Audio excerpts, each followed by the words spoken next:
ሲጀመር ያልተመጣጠነ መዋደድ የመለያየትን ጊዜ ከማራዘም ውጪ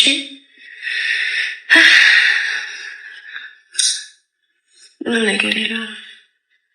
ሩታ እንግዲህ ለውሽሚት መልእክት አስቀምጣላታለች። ያልተመጣጠነ እኩል ያልሆነ መዋደድ ጊዜ ከማራዘም ውጭ ከንቱ ድካም ነው እያለች ነው። ሰላም አለይኩም ወራህመቱላሂ ወበረካቱ። ድና የተከበራችሁ የቻናል ቤተሰቦች ሰላማችሁ ይብዛ። ለዚህ ቻናል አዲስ የሆናችሁ ሰብስክራይብ፣ ላይክ፣ ሼር እያደረጋችሁ ቤተሰብ ሁኑ። አዳዲስ ትኩስ ታማኝ መረጃዎች የሚቀርብበት ቻናል ነው።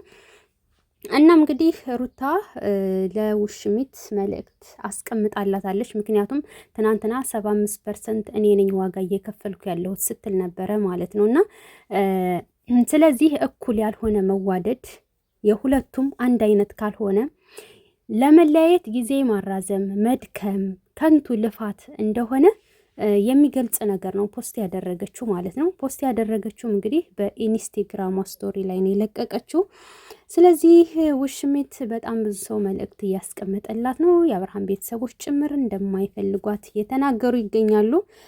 ሩታም ደግሞ ብዙውን ጊዜ አስጠንቅቃታለች፣ መክራታለች ግን ልትሰማ አልቻለችም ማለት ነው። እና ሩታ እንግዲህ ያሰበችው ነገር አላት መሰለ። እንግዲህ ውሽሚት መሀል ሜዳ ላይ ውሃ ሊበላት ነው፣ ምንም አልቀረውም።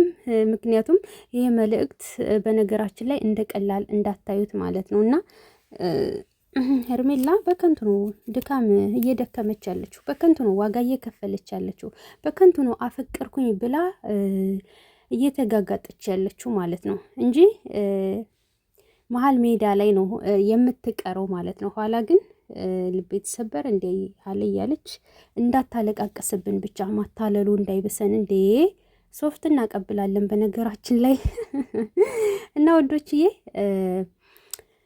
ውሽሚት መሀል ሜዳ ላይ እንደምትቀርና መጨረሻቸው መለያየት እንደሆነ ሩታ እንግዲህ አስረግጣ እየተናገረች ትገኛለች። ውድ ቤተሰቦች ላይክ ሰባት እርሱ። በቀጣይ ቪዲዮ በሌላ በአዲስ በትኩስ ቪዲዮ የምንገናኝ ይሆናል።